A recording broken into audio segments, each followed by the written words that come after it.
Está no ar Estação Mulher, um programa do Grupo Mulher Brasileira, onde você pode opinar, divergir e debater os assuntos do seu interesse.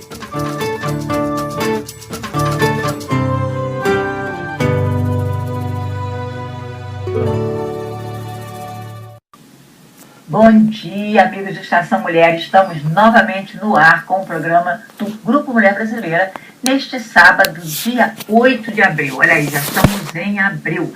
Lembrem-se que na próxima segunda-feira, dia 17, é o dia da maratona em Boston, feriado, e o trânsito vai estar bem conturbado.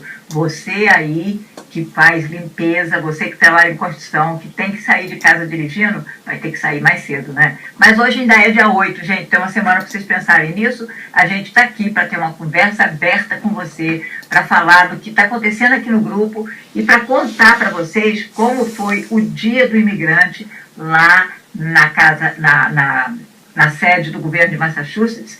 Antes, porém, eu tenho um convite especial para você. E quem vai fazer esse convite para você é a Lídia Ferreira. Olha aí, um minutinho, ouve o que ela vai falar. Bom, nós estamos aqui junto com a Poliana, a Heloísa, a Janine e outras pessoas aqui no grupo, mas nós estaremos conversando um pouquinho sobre a nossa experiência ontem no Dia do Imigrante, essa data tão importante que nós comemoramos todos os anos e sempre com um evento especial lá no State House. E nós estivemos lá ontem durante toda a manhã, onde surpreendentemente houve uma participação de mais de 1.500 pessoas, foi um número incrível. E tivemos também a participação do prefeito de Somerville e outros representantes ali que compartilharam o apoio aos direitos dos imigrantes e que estão também contra algumas medidas da nova administração, contra os refugiados, contra os direitos dos imigrantes.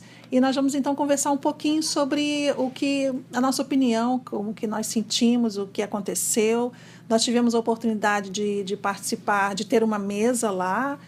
O Grupo Mulher Brasileira esteve fazendo a divulgação tanto sobre Conheça Seus Direitos, como também algum trabalho sobre o trabalho do grupo. E depois participamos do evento onde houveram, então, alguns participantes, onde houve uma cerimônia. E depois dessa cerimônia nós tivemos o privilégio de visitar alguns representantes, onde nós fomos fazer lobby, né? Então fomos lá, batemos na porta e fomos colocar a nossa agenda de pedidos para aqueles representantes que estão ali, que estarão votando, né, em nosso favor ou não. Então nós estivemos ali pedindo que eles possam realmente apoiar todo o projeto em favor dos imigrantes.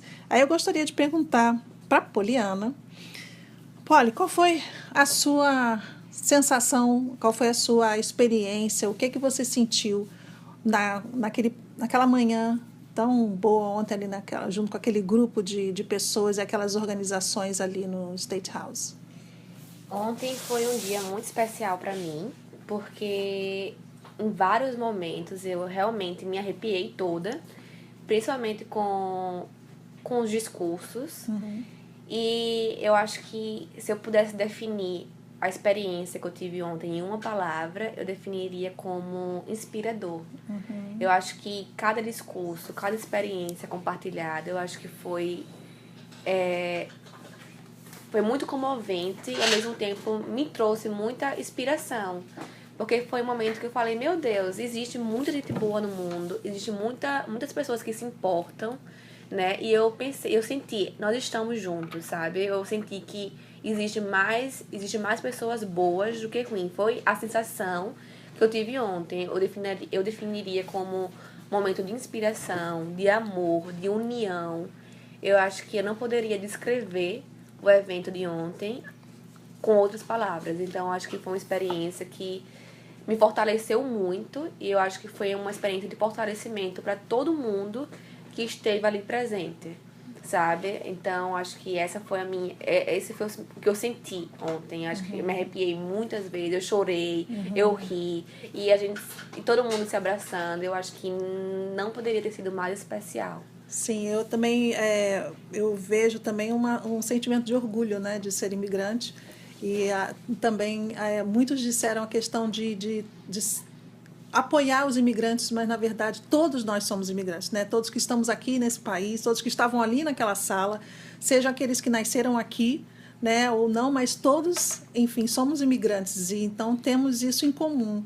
E quando a gente percebe que a necessidade de lutar pelos direitos, seja dos imigrantes, seja da minoria, é algo que realmente mexe com todo mundo. Aquele que pensa no outro e pensa em si e sabe como que você pode se unir à causa do outro e tornar a causa, a sua, mais forte também, né? Uhum. E Heloísa, você também estava ali, eu não sei quantas vezes você já participou do Dia do Imigrante, que estava ali 21. Comemorando 21, pois Esse é o 21º. Para mim foi especial, porque nos últimos anos a gente sentia que o evento estava assim, meio que ficando sem graça, né? Repetido. E esse ano foi... estourou a boca do balão, como a gente diz no Brasil. Eu acho que para a gente que mora em Massachusetts é um privilégio, em determinados momentos, a gente morar nesse estado, onde as autoridades se levantam e realmente defendem o direito dos imigrantes. A gente viu várias pessoas, como você falou, ali, e o prefeito de Somerville, o secretário de Estado, William Galvin, que, né, com palavras fortes, disseram que não vão ceder às pressões do governo, que ameaça tirar dinheiro das cidades que se recusam a firmar o acordo da polícia com a imigração. Então, isso dá um alento muito grande para a gente, né?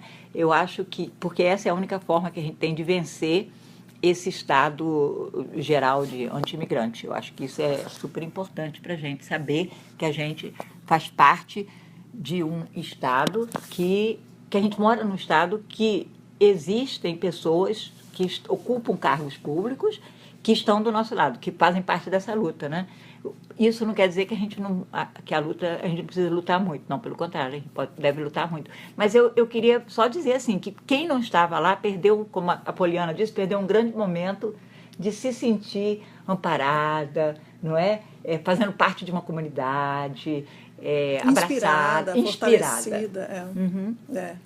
Eu acredito até que, é claro que o horário é um horário que não é conveniente para as pessoas que precisam trabalhar e não podem, muitas das vezes, se ausentar do seu trabalho, né?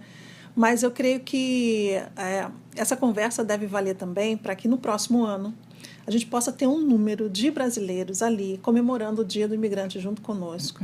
E também a gente sentir que a gente precisa, sim, passar informação, conversar com os nossos parentes, nossos amigos, da importância daqueles que podem votar, que têm o direito de votar, de pensarem, refletirem e votarem em pessoas realmente que têm uma causa em favor dos imigrantes, em favor dos direitos trabalhistas, né? Então, e a outra coisa é que é muito importante que a gente possa refletir esse momento do dia, né? Que não fique somente no dia de hoje, de ontem, mas que hoje, todos os outros dias, possamos refletir qual é a importância de ser imigrante, o que a gente traz para esse país que enriquece culturalmente, economicamente, né? Politicamente. E eu creio que nós temos visto um movimento onde os brasileiros estão se movimentando, estão levantando, estão correndo atrás de ter uma voz política mais forte aqui, realmente de ter um posicionamento onde a gente possa ter representantes brasileiros. Então, isso é realmente muito bom. Né? A gente deve estar sempre refletindo sobre o nosso papel aqui como imigrante. Eu acho que você colocou muito bem, porque se a gente passa por aqui e não participa dessa conversa, né, a gente também fica meio que desinformada. E é importante que a gente tenha essa participação. Sim, principalmente agora eu creio que a gente tem que procurar saber quais são os nossos direitos e entender que, apesar de toda a dificuldade que o novo governo tem trazido, mas é uma oportunidade tanto para a gente lutar, para a gente se unir. E quem sabe essa dificuldade, essa barreira possa ser uma oportunidade da gente criar uma ponte ainda maior, e ainda mais forte, ainda mais bonita, né? Então, eu convido realmente que todos os brasileiros venham a conhecer quais são os seus direitos, seja você um imigrante documentado ou não, mas que você conheça os seus direitos, que você saiba da importância que você tem como uma pessoa que vota, como uma pessoa que, mesmo que você não vota, mas você tem pessoas que representam você no local onde você mora. Você precisa saber quem é o seu representante, você precisa ligar e deixar um recado dizendo aquilo que você gostaria que acontecesse na sua cidade, dentro da sua comunidade, em favor daquilo que você tem o interesse, para que a gente possa realmente mudar o que precisa ser mudado. Isso mesmo, e vamos, só para lembrar que nós publicamos uma página, graças ao apoio da advogada Hannah Crispim, publicamos uma página no Brazilian Times, que saiu sexta-feira, que dia foi sexta-feira? Dia 31, e saiu na segunda-feira, dia 2 de abril? Sim. Ou 1º de abril? Acho que 1º de abril. Qual o jornal do primeiro dia dia? 3 de abril, dia segunda-feira. Dia 3 de abril? É. Ok. Dia 3 de abril, gente. Pega aí o jornal, ainda está aí nas padarias brasileiras, no supermercado, nas lojas brasileiras, e vocês vão olhar, tem uma página inteira do Grupo Mulher Brasileira que diz: conheça os seus direitos. Pega, tira a página, bota na porta da geladeira e você lê todos os dias. Sim, e carregue com você essas informações, e se você tiver alguma dúvida, ligue para o grupo 617-202-5775, e eu também convido que você cuide da sua saúde, né? Que você cuide tanto da sua saúde física como emocional, para que você possa se sentir fortalecido em todas as áreas. Nós estaremos tendo no dia 20, então, a Danusa aqui no grupo, no Chá das Mulheres. A gente vai estar, então, conversando sobre como os bons hábitos, como a alimentação, como isso influencia no nosso bom humor, na nossa saúde de uma maneira geral, e até mesmo reflete no nosso trabalho, com a nossa família, né? E com os nossos sonhos, porque quando a gente está bem fisicamente, emocionalmente, a gente sonha melhor. Né? Então, eu convido vocês a estarem aqui dia 20, às 18h30, aqui no Grupo Mulher Brasileira, na 697 Cambridge Street, na sala 106. Bom, a conversa foi ótima e até a próxima. Lídia, vocês... Então, nós estamos hoje novamente com a professora Maria Luísa Mendonça. Ela agora está na Universidade Bradford, em Nova Jersey. A Maria Luísa é geógrafa, ela já esteve no Estação Mulher há meses atrás, quando nós conversamos sobre o processo de impeachment da presidenta Dilma. Agora ela está aqui, a convite de uma organização chamada Grassroots International, e com apoio do Grupo Mulher Brasileira, inclusive, e ela vai conversar em Boston essa semana, vai fazer um trabalho, vai fazer uma discussão paralela sobre os paralelos entre a situação política no Brasil e a situação política nos Estados Unidos. Então, nós vamos conversar com ela. Estou muito feliz que você está de novo aqui no Estação Mulher. Bem-vinda, Maria Luísa. Muito obrigada pelo convite. Imagina, é um prazer. Então, como é isso? Que paralelo é esse que existe entre Brasil e Estados Unidos do ponto de vista político? Eu acho que tem vários paralelos que a gente pode estabelecer. Um é que, tanto no Brasil quanto nos Estados Unidos, a gente tem a extrema-direita no poder, né? Não é um grupo moderado que tomou o poder. No Brasil, a gente teve um golpe parlamentar, né, contra uma presidenta eleita que não é acusada, não tem nenhum processo formal contra ela. Então, a gente diz que é um golpe parlamentar porque um impeachment só pode ser justificado quando há crime, né, e não aconteceu. E o principal motivo do impeachment no Brasil foi justamente estabelecer uma agenda ultraconservadora para desmantelar todo um sistema histórico de leis trabalhistas, de direitos, de aposentadorias, né, do sistema de previdência. Então, é para acabar com todo tipo de rede de proteção social, né, e direitos conquistados, direitos dos trabalhadores, das mulheres, direitos ambientais, né, para aprovar, por exemplo, venda de terras para estrangeiros, para abrir o mercado de terras, de petróleo, basicamente para entregar os recursos naturais do Brasil. Então, vai contra os interesses nacionais, né? Cortes também nas áreas de educação, de saúde, né? Então a gente tem um retrocesso enorme, inclusive retrocessos de direitos conquistados na nossa Constituição de 1988, que agora então está sendo rasgada basicamente a Constituição. Então quando a gente tem uma situação como a gente teve no Brasil, de desrespeito a um processo eleitoral, ao direito ao voto, né, à democracia, a gente tem, então, um descrédito em relação a todas as instituições públicas, né?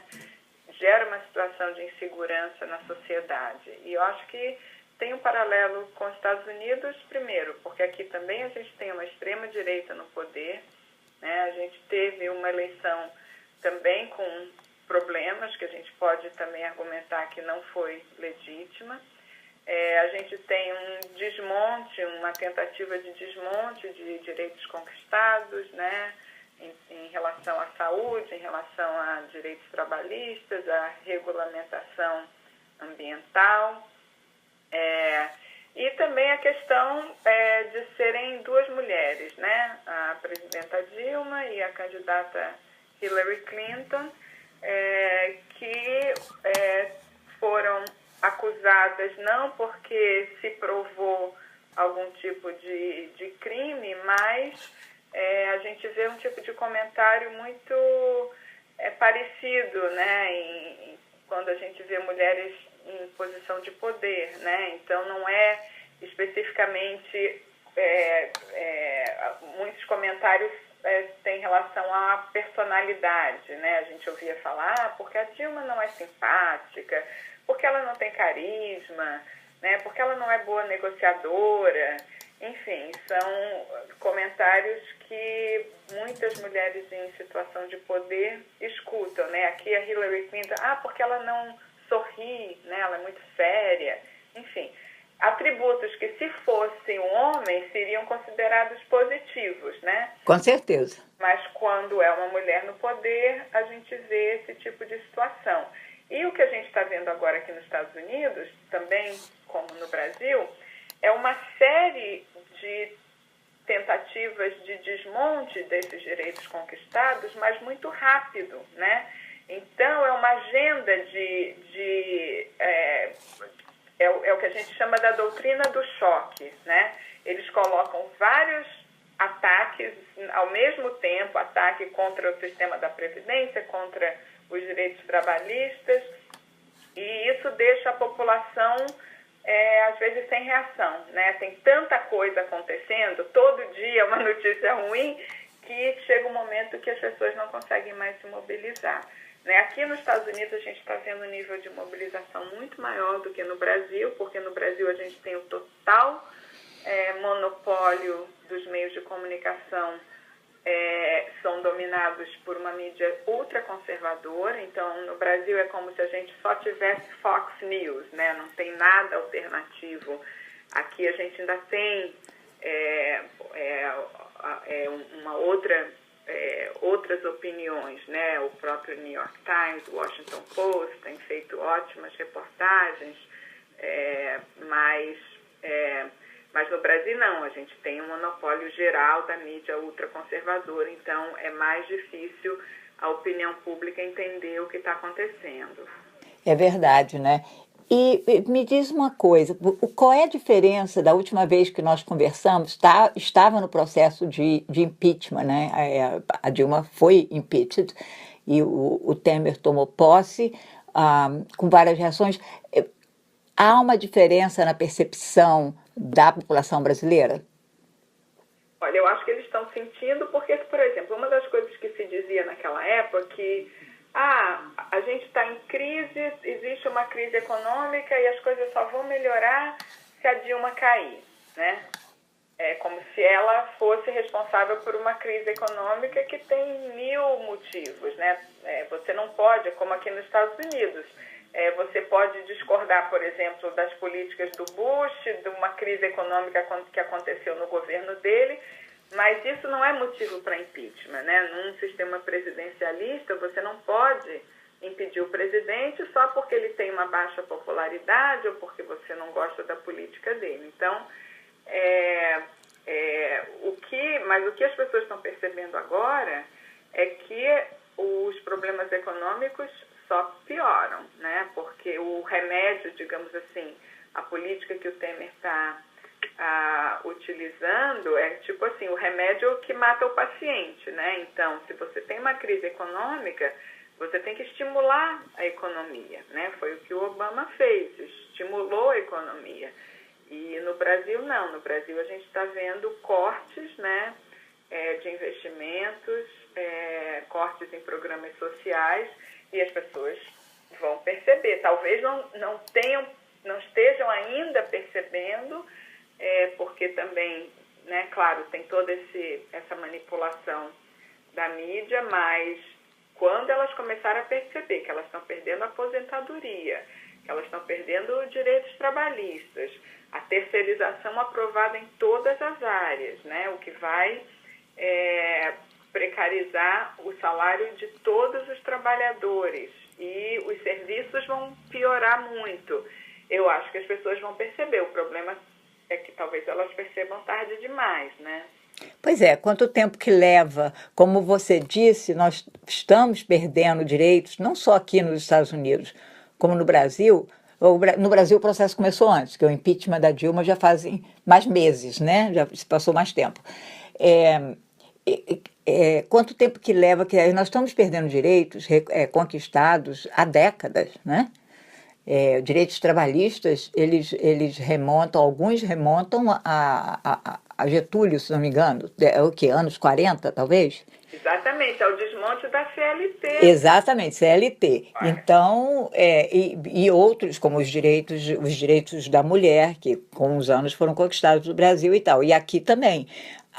Então, quanto tempo, se a gente perde esses direitos que foram conquistados com muita luta, muito sangue, muito suor, muita gente morreu sem ver esses direitos. Quando que a gente vai reconquistar? Quanto tempo leva para você reconquistar direito adquirido? Não, isso aí é um desastre, é uma tragédia, principalmente para as próximas gerações, né? Que não vão ter nenhuma seguridade social, né? Não vão conseguir se aposentar, porque a lei nova, praticamente, você tem que trabalhar quase 50 anos para conseguir se aposentar. Imagina um trabalhador rural, né? Vai perder totalmente os direitos. Muitas pessoas vão morrer antes de conseguir se aposentar. A precarização total do trabalho, né? A gente via até a eleição, até a reeleição da Dilma, a gente via uma situação de pleno emprego praticamente no Brasil, né? O jovem estava na universidade, tinha perspectiva de trabalho, tinha perspectiva de uma bolsa para fazer um mestrado, tinham as escolas técnicas, existia uma perspectiva de futuro, né, de otimismo, principalmente para a juventude. Agora, isso tudo está sendo desmontado, né? Então, e ao mesmo tempo a gente está entregando as reservas de petróleo para as multinacionais, né? Que se o Estado controla, por exemplo, os recursos naturais, petróleo, terras, a questão ambiental também, quer dizer, a desregulamentação vai ter um impacto enorme, né? Então, o que vai sobrar para a gente se reconstruir como país? É muito sério o que está acontecendo no Brasil, né? Porque vai afetar as próximas gerações de várias formas, né? Então, realmente as pessoas têm que se dar conta e têm que reagir. Aqui nos Estados Unidos a gente viu uma reação imediata, né? Aquela imensa marcha das mulheres no início, depois a mobilização nos aeroportos contra a travel ban, a gente está vendo mobilização contra o desmonte do Obamacare, enfim, as pessoas estão reagindo, mas no Brasil a gente vê uma apatia muito grande. Eu acho que grande parte disso é a manipulação da mídia no Brasil. É verdade. Como você falou aqui, tem uma mídia alternativa que escancara, que denuncia, né? Que não... E, inclusive, eu li uma reportagem outro dia que, por causa do governo que assumiu no dia 20 de janeiro, nunca houve tanta tantos pedidos como é que se diz, para assinar os jornais.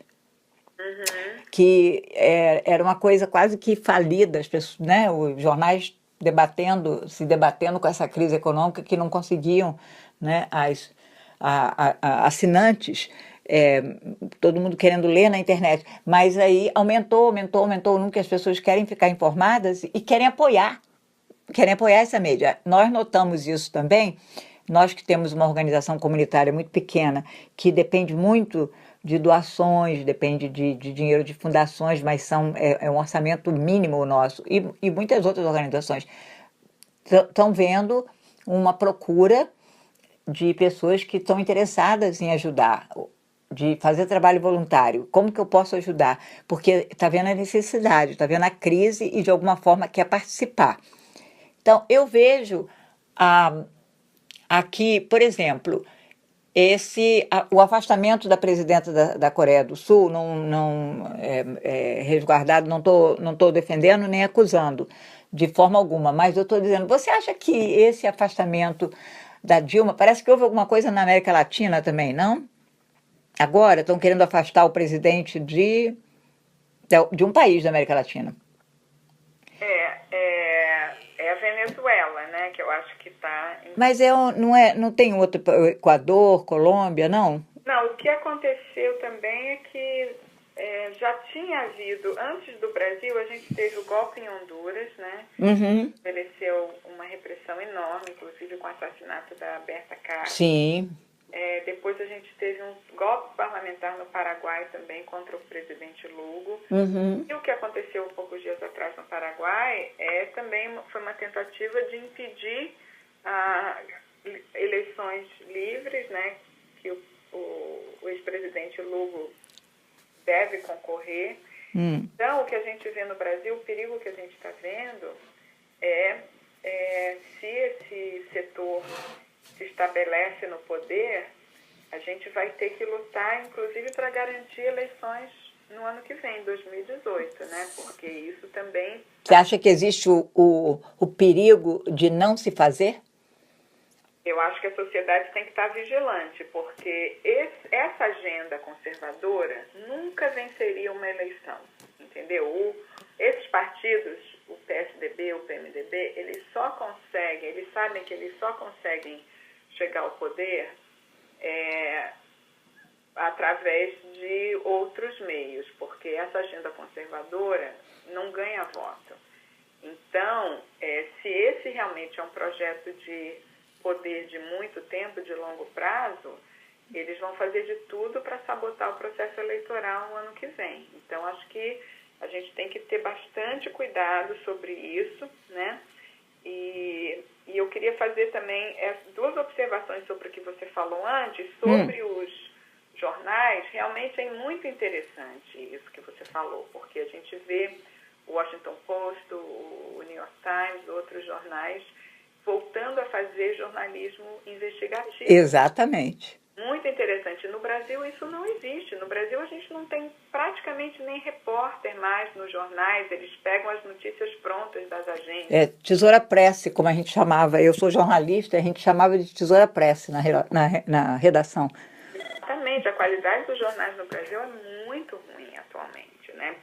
Então a gente tem alguns colunistas bons, mas fora isso, praticamente não existe nem mais reportagem no Brasil, né? Então é uma coisa muito interessante que a gente está vendo aqui nos Estados Unidos, com esse ressurgimento do jornalismo investigativo, muito importante. E outro também é o que você falou sobre as organizações sociais, né? Quando, logo depois da eleição do Trump, eu estava na Califórnia e lá, claro, né, teve como se fosse assim, uma depressão coletiva, né? Claro. E aí uma reunião que eu fui, uma pessoa falou uma coisa muito interessante, falou, olha, a gente não vai mudar para o Canadá, essa não é uma opção. Então, qual a opção para a gente não se sentir tão deprimido, né? É você se envolver de alguma forma com alguma organização, né? Comunitária, política, ambientalista, não importa, de mulheres, não importa qual, mas assim, não evitar o isolamento, né? Porque a pior situação, quando a gente está vivendo uma situação assim tão perigosa de quebra do processo democrático, de direitos, tudo isso, a gente tem que não pode se sentir sozinho, não pode cair no cinismo, no isolamento, né? Então, acho que a gente vê também um ressurgimento da participação social aqui nos Estados Unidos, né?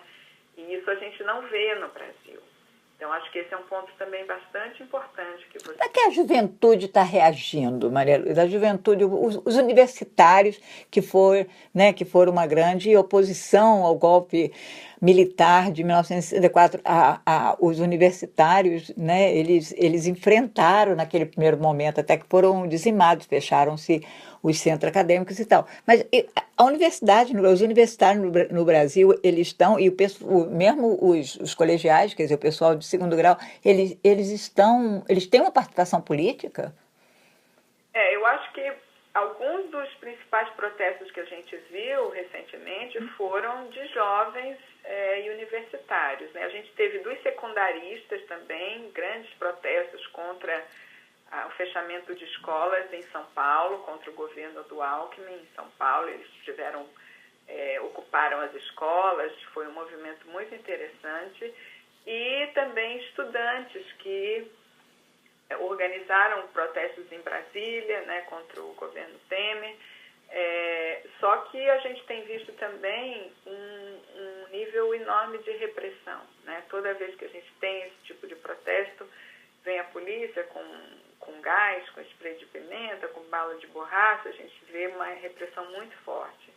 Então, não é tão fácil também mobilizar no Brasil, porque quem a gente vê mobilizando são os movimentos sociais, a sociedade organizada, né? Porque a sociedade em geral ainda está muito manipulada pela mídia. Então, os movimentos mais organizados, mais conscientes, é que têm mobilizado, mas encontram essa repressão também muito forte. E né? não são bem vistos pela classe média, não é verdade?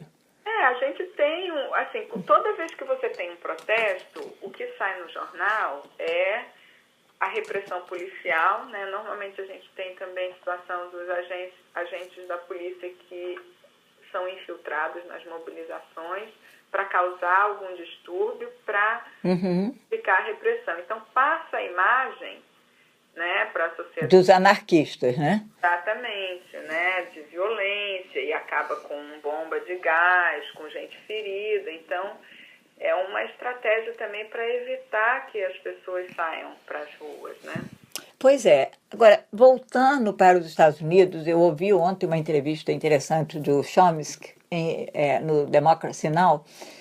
E ele estava dizendo que essa questão do envolvimento dos assessores do Trump durante a campanha com a Rússia, com o governo russo, que ele acha que se está dando atenção demais a isso, que ele disse os Estados Unidos faz a mesma coisa, ou pior. Então, ele acha que a atenção está sendo desviada para isso, que se gasta muito tempo falando disso e que se esquece de outras coisas que são mais importantes, como as questões internacionais, que ele disse, está todo mundo rindo dos Estados Unidos lá fora.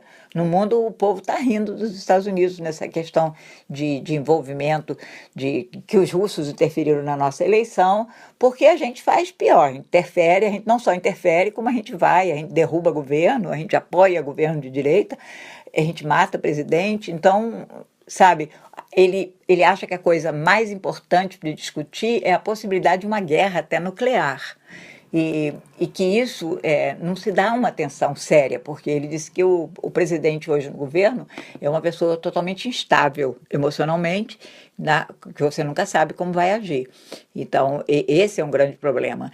E a outra coisa que a gente está vendo aqui nos Estados Unidos, muito, muito seriamente, inclusive aqui em Massachusetts, que é um estado considerado liberal, democrata, que é a tentativa a decisão mesmo de criminalizar a imigração, que sempre houve nos governos anteriores, mas agora está sendo patente, Quer dizer, realmente, se você está aqui sem documento, você cometeu um crime, ponto final. E a imigração está agindo. A gente está vendo todo dia casos assim. E está vendo também casos de cidadãos americanos sendo presos no aeroporto, sendo detidos por 2, 3 horas, o que é inconstitucional, mas que está acontecendo. E aparentemente sem nenhum motivo. Então, você diria que este é um governo que é de direita, branco supremacista, a gente sabe, mas é um governo ditatorial? É assim, o que eu acho que impede, né, que a situação seja mais séria aqui nos Estados Unidos é que a gente tem aqui instituições mais fortes e estabelecidas do que no Brasil, né? No Brasil, claro, a gente teve 30 anos de ditadura, né? Assim, a nossa democracia é muito mais frágil no Brasil. E uma coisa que eu dizia desde o começo, mesmo antes da votação do impeachment, é que se no Brasil houver realmente um desrespeito ao processo eleitoral, como houve, né, no caso de um impeachment sem crime, que é um golpe, todas as instituições no Brasil iam ficar desacreditadas, né? Isso iria afetar todas as instituições jurídicas, o parlamento, enfim. A gente está vendo também um desmonte das universidades públicas, né? Sim. Então, o golpe afeta todas as instituições. Aqui nos Estados Unidos, a gente vê que, apesar da influência, claro, do Partido Republicano e né, tudo isso, dificuldade de investigar a corrupção do Trump, ele não pagar impostos, enfim, né? Eu acho que o que mostra, em termos de uma supremacia também, é que ele consegue se estabelecer apesar de escândalos que, se fossem, por exemplo, no governo Obama, ou se fosse com a Hillary Clinton, quer dizer, um homem negro ou uma mulher, nunca isso seria feito na sociedade, né? Então, o fato dele não pagar impostos, o fato dele ter tido várias falências, né? Então, assim, ele consegue get away, digamos assim, né? Com todos esses escândalos. Mas, ao mesmo tempo, a gente viu, por exemplo, no caso do travel ban, né? Que houve... que tem um judiciário mais independente, né? Então, acho que a gente tem que defender as instituições. É por isso que eles querem desmantelar, por exemplo, as agências reguladoras. Exatamente. Do meio ambiente, enfim. Então, assim, claro, a gente sabe o papel dos Estados Unidos, né, defendendo ditaduras no mundo todo. A gente não dá para a gente achar que existe uma inocência, né? Essa ideia de democracia perfeita e tal. A gente, claro que não é assim. Mas eu acho que a gente tem, aqui nos Estados Unidos, instituições mais fortes no sentido de manter o que eles chamam de checks and balances, né? Uhum. Eu acho que isso aqui que é importante a gente observar. Mas isso também só funciona com mobilização popular, né? Se as pessoas não tivessem corrido para os aeroportos, não... Claro, ficaria tudo do jeito que era, né? Exatamente. Né? Agora, qual é a importância disso, entendeu? No mundo que a gente vive, nas futuras gerações, para os jovens que veem isso acontecer, porque os Estados Unidos, como você falou, não dá para defender os Estados Unidos, porque a gente sabe, a gente não é ingênuo de dizer que é um país bonzinho, que realmente vai lá fora e defende todo mundo. A gente sabe que isso não é verdade, mas, ao mesmo tempo, tem um papel simbólico e histórico importantíssimo, é considerado o país mais importante do mundo, politicamente, com muita força política. Então, se os Estados Unidos começa a agir dessa forma e a parecer normal que não existe, que não existam as leis, que não exista um estabelecimento que os direitos humanos não são importantes. Se os Estados Unidos começam a dar esse exemplo, qual é a repercussão disso no mundo com relação a outros países, entendeu? Eu não sei, eu acho que nesse sentido, eu acho que cai um pouco a máscara também, entendeu? Uhum. Talvez até esse tipo de situação mostre que a farsa, na verdade, né? Que mostre esse tipo de contradição que fique mais evidente, né? Ao mesmo tempo, eu concordo que existe uma situação de instabilidade muito grande, né? Nas relações internacionais e eu acho que isso representa um perigo, né? Como você falou, possibilidade de um grande conflito, de uma guerra, um conflito nuclear. Então, é muito delicado, né, a situação. Ao mesmo tempo que eu acho que os Estados Unidos, o Trump enfraquece os Estados Unidos na sua posição de potência internacional, né? E isso pode ser positivo, ele, né, de uma certa forma. Por outro lado, um império fraco pode apelar para decisões extremas e perigosas. Então, é difícil saber o que vai acontecer, né? É muito difícil saber o que vai acontecer. Até porque, na minha opinião, muita coisa que está acontecendo a gente não sabe. Então, a nossa atenção está concentrada na parte de imigração, de defesa dos imigrantes, defesa das pessoas menos privilegiadas, questão do meio ambiente.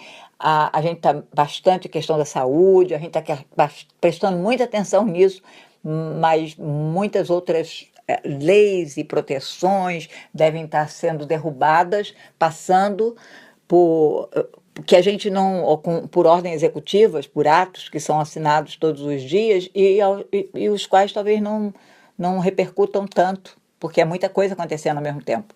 Exatamente. Nisso é muito parecido com o que está acontecendo no Brasil. Uhum. A doutrina do choque, né? Uma coisa atrás da outra, e isso dificulta a reação. Né? Claro, com certeza. O Brasil, uma semana, teve uma mobilização contra a reforma da Previdência. Um dia depois, o Congresso aprovou a reforma trabalhista, a terceirização para todos os setores. Então, assim, é muito difícil, né? Precisa um nível de organização muito grande. É verdade. Se você puder, se você tem uma bola de cristal e olha para o futuro, daqui a um ano, o que você acha que a gente vai estar conversando aqui? Olha, é muito difícil saber, né? No Brasil, nesse momento, eu não estou vendo muito luz no fim do túnel, né? Porque, como eu disse, eu acho que tem uma manipulação muito grande da opinião pública. Mas, ao mesmo tempo, é isso, o bom é que a gente não tem bola de cristal. Então, às vezes, acontece um evento, né, alguma coisa inesperada, que faz com que as pessoas se mobilizem e mudem a situação, né? Então, espero que as pessoas acordem, né, percebam o perigo que está sendo, né, essa perda de direitos, e que haja uma reação. A gente está vendo, tem uma tentativa de se organizar uma greve geral, agora nas próximas, acho que no final de abril, mas isso tudo depende da participação da sociedade, né? Então, é difícil saber o que vai acontecer, é difícil fazer uma previsão. Aqui também você acha difícil prever? Aqui eu acho que o Trump não vai sobreviver muito tempo, porque tem muita informação todo dia tem uma informação diferente, né? Eu acho que tem o jornalismo investigativo, que todo dia sai uma matéria, tem a investigação do FBI. Eu concordo que o grande problema não seja a Rússia, mas se isso é o caminho através do qual ele vai ter um impeachment e vão descobrir outros, né, provavelmente existem outras acusações contra ele. Mas eu acho que tudo isso também vai depender do nível de mobilização que a gente espera que continue, né? Vamos esperar que continue. Agora a próxima é 1º de maio. Aliás, está sendo. Agora vai ter uma grande, agora 29, né? Que é a defesa do meio ambiente. Sim. Em Washington. Eu acredito que vai ter em outras cidades também. E depois o 1º de maio. Então, realmente a gente espera que, claro, que as manifestações não terminem. Hoje a gente estava tendo essa conversa porque hoje foi o Dia do Imigrante na State House, aqui em Massachusetts. E esse Dia do Imigrante ele é feito há 20 anos ou 21 anos. Então é um dia que todo mundo é coordenado por uma organização estadual, que inclusive o Grupo Mulher Brasileira é membro, tem várias organizações que são membros, e a gente tem um evento lá na State House, depois a gente visita os parlamentares, coloca uma agenda na gente. Mas nos últimos anos esse evento assim ficou meio sem graça, porque vai se repetindo todos os anos, não tinha muita coisa para balançar, para fazer, para ficar tão atrativo. Mas esse ano, como se diz no Brasil, estourou a boca do balão. 1.500 pessoas. Que bom. Excelente. Mas eu estava conversando com uma outra pessoa de uma outra organização e eu estava dizendo, graças ao Trump, porque há anos a gente diz, é um lousy event, não tem muita graça mais, a gente precisa pensar em criar uma outra coisa, fazer de uma outra forma. E esse ano foi fantástico, tinha gente saindo pelas janelas. Por quê? Porque as pessoas se sentem, né, elas têm o ânimo, a disposição, a energia, elas querem fazer alguma coisa. E se o que elas podem fazer é participar de um evento, é isso que elas vão fazer. Então, e além disso, as pessoas precisam, né, como você disse, as pessoas estão deprimidas, elas precisam se sentir que elas não estão só, né? Elas precisam sentir empatia de outras pessoas, precisam ouvir as coisas que elas sentem dentro delas, outras pessoas falando, né? Exatamente, isso é muito importante. Isso é muito importante. A gente tem visto aqui no grupo, a gente faz inclusive grupos de conversa sobre isso, porque é para as pessoas botarem para fora, né, a angústia. Maria Luísa, alguma outra mensagem, uma mensagem que você gostaria de deixar para a gente? O que você acha que é importante nesse momento a gente saber ou a gente fazer? Eu acho que a organização internacional, né, em solidariedade com o que está acontecendo no Brasil, é muito importante. O papel dos brasileiros aqui para denunciar internacionalmente o que está acontecendo no Brasil. Eu acho que fazer esse paralelo com o governo Trump ajuda também, porque as pessoas aqui entendem melhor o que está acontecendo no Brasil, a gente consegue fazer esse paralelo. E eu acho que qualquer canal de comunicação que a gente consiga também criar no Brasil, né, que consiga quebrar um pouco esse monopólio midiático no Brasil, né, que se a gente sirva também de educadores, né, enfim, eu acho que quebrar esse monopólio da informação com outro ponto de vista para que a gente consiga também estimular um maior nível de organização, tanto aqui quanto no Brasil, né? Então, acho que quem puder cumprir esse papel, acho muito importante. Bom, estamos chegando ao final de mais uma Estação Mulher, prometendo estar de volta na próxima semana, que será o próximo sábado, né? O sábado, dia 15 de abril. E eu espero que vocês tenham gostado do programa e eu vou lembrar aqui os eventos que nós estamos fazendo agora. No dia 20, nós vamos ter a psicoterapeuta Danusa Aquino no grupo, falando como que nós podemos nos proteger nesses tempos tão difíceis, de tanto estresse, de tanta correria, de tanto pânico, como que nós podemos usar a nossa alimentação e criar hábitos saudáveis. E no dia 25, nós vamos estar lá na Clínica de Família de Somerville, no 26 da Central Street, com a Fônia Rezendes, conversando sobre a nossa saúde e sexualidade, o que um tem a ver com o outro. A gente espera você lá.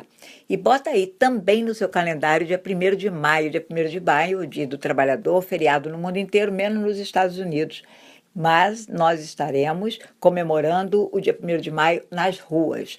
Nós vamos fazer um evento, como fazemos todos os anos, com a coalizão do 1º de maio. Vai ser uma marcha grande na área de Chelsea, Everett, East Boston, e vocês esperem mais detalhes, mas fiquem conosco, porque nós estamos aqui para exercer o nosso direito de reivindicar os nossos direitos.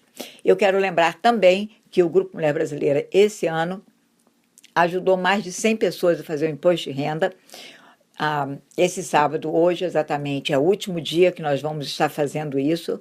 A data para o imposto de renda esse ano é o dia 18, porque o dia 17 é feriado em Massachusetts, então eles transferem em Massachusetts, você pode entregar o imposto de renda até o dia 18.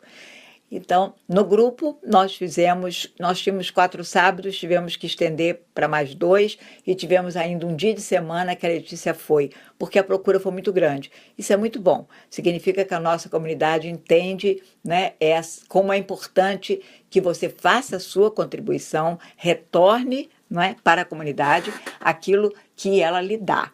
Né? É verdade que nós não concordamos com tudo que o governo faz, e muito menos aonde que ele usa o nosso dinheiro, mas nós temos que colaborar, de dar a nossa parte, porque é a nossa parte que paga pela educação dos nossos filhos, que paga pela merenda escolar, transporte escolar gratuito e outros serviços de saúde, outros serviços que nós usamos. O ano que vem, se Deus quiser, nós vamos poder estender ainda mais esse programa. Vamos ver como é que fica, porque isso é uma parceria com a cidade de Boston. Nós também queremos lembrar que nós temos aulas de cidadania no domingo às 11h30 e que nós temos aulas de inglês toda terça-feira às 6 da tarde e às 7h30 da noite. Gente, tudo isso que o grupo faz é gratuito. Nós não cobramos nem pela aula de inglês, nem pela aula de cidadania, nem pelo imposto de renda que fazemos gratuitamente para pessoas de baixa renda que receberam até 54 mil em 2016. Mas, para a gente ter condições de fazer isso, mais as clínicas de imigração com a doutora Hanna, que também oferece o trabalho dela de graça, por sinal ela vai estar no grupo no dia 27 de abril, quinta-feira, às 5h30 da tarde, para a gente poder fazer tudo isso, mais o chá das mulheres, mais a mesa redonda lá de Somerville sobre saúde mental. Para a gente fazer tudo isso, a gente precisa que você colabore com a gente. Você usa o Grupo Mulher Brasileira, você precisa da ajuda do Grupo Mulher Brasileira, você vem no Grupo Mulher Brasileira e você pede ajuda e nós ajudamos você, então considere fazer uma doação. Qualquer valor vai ajudar. De 5, de 10, de 15, de 20, de $1.000, 5 mil, 100 mil. Qualquer valor que você nos dá vai ajudar. Principalmente se foi dado do coração e se você compreende que a necessidade que tem da gente dar de volta aquilo que recebe.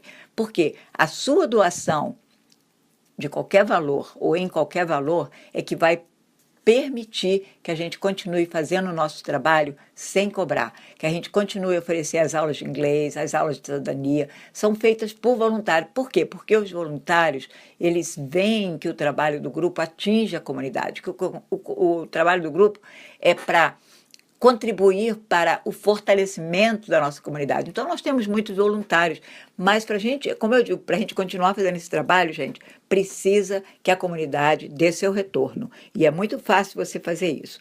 Manda um cheque ou vai pessoalmente lá no grupo, para o Grupo Mulher Brasileira 697, Cambridge Street, sala 106, em Brighton, Massachusetts, 02135. A gente conta com você e espera você sábado que vem aqui, tá? Tenha uma ótima semana e obrigado pelo apoio e por ouvir o Estação Mulher.